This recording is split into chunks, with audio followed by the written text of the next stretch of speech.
So let's get some more insight into this situation. Let's turn to Ian Scott. You heard him in Thomas's report. He is the former director of Ontario's Special Investigations Unit, and he's a lawyer. He's joining us from Toronto. Ian, I know you spoke to media yesterday when news was just breaking that these charges were likely. What was your reaction today when you heard the details?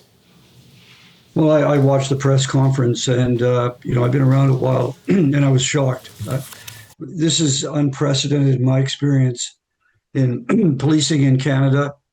It's alien to our culture. I mean, the only very mild analogy I can think of was there was 9 members of the Toronto Drug Squad charged about 20 years ago in a conspiracy where they were assaulting drug dealers, stealing their money and their drugs.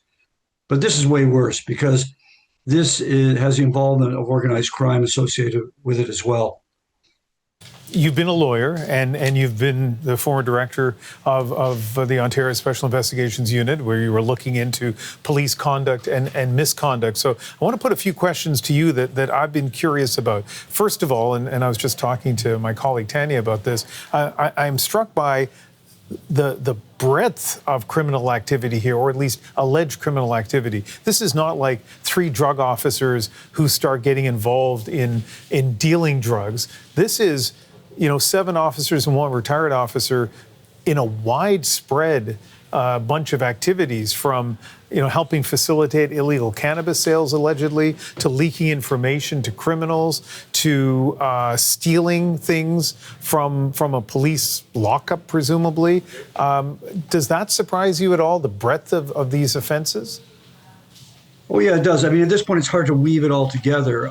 The nexus appears to be the leaking of confidential information, because the police have access to much more information than the general public has, mostly through the CPIC system, the Canadian Police Information Center system, which is a computerized system giving all kinds of information about anyone who's ever had any contact with the police and beyond that as well. So they have a font of information, and it's valuable, and obviously it was valuable here. But you're right. I mean, that in itself would lead to charges like breach of trust, perhaps obstruct justice, unlawful use of confidential information. But it appears, as you've indicated, to go much further than that. But at this point, it's hard to put all the little pieces together because there's so many civilians charged as well. But the real mischief with the police appears to be this acceptance of money for in exchange for confidential information. And we saw with the video the effect of that. Now, a lot flows out of that. First of all, as you've indicated, this appears to be an ongoing, sophisticated conspiracy.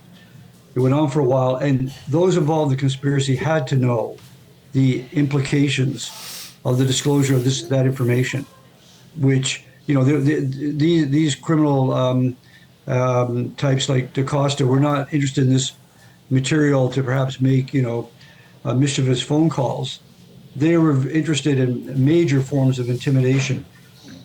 And also, you touched upon a very interesting point before I came on the program. I was listening, which is how many more officers must have known about this. I mean, if the theory is, apparently this is a theory, that this fellow Barnhart was recruiting other officers and was obviously successful with 7 others, it's hard to believe, unless he's the most incredible astute observation of human behavior, that he only targeted and asked those 7 individuals.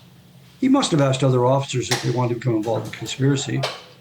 And beyond that, many other officers must have been aware of what was going on. I mean, either through gossip or personal observations, and no one came forward. We now know, as a result of that press conference, that the only reason why this whole thing broke was because of the beginning of the York investigation bleeding its way into Toronto.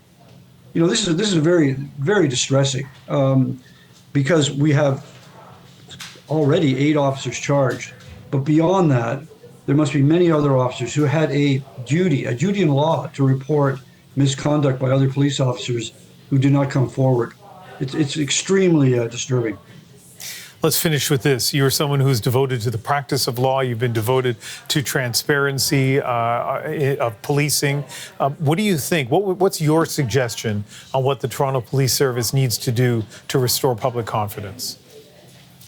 Well, they've gone down the road a little bit. I mean, I have to tip my hat to Chief Myron WQ. I mean, he went to the press conference. He answered some difficult questions for the media. He committed to having the Inspector General of Ontario, it's a different system in British Columbia, to do a report. That's going to take us down the road a bit, but more has to happen. First of all, that report has to be very thorough, very independent, has to accept the public has to accept it. There has to be a series of recommendations, and the chief has to say that he will implement those recommendations. And beyond that, we need a shift in the culture of policing so that this kind of activity is not tolerated within that community. This could have been stopped a long time ago. I can't believe that multiple police officers didn't know what was going on. Had they blown the whistle, we wouldn't be here today. And, you know, I got to say, as a journalist, I'm happy that the amount of information that came out today was, happened at the news conference, because I've been to too many news conferences involving policing where very little information comes out. So maybe that'll go a small way to restore confidence as well. Ian Scott, former director of Ontario's Special Investigations Unit and a lawyer in Toronto, thank you so much for speaking with us.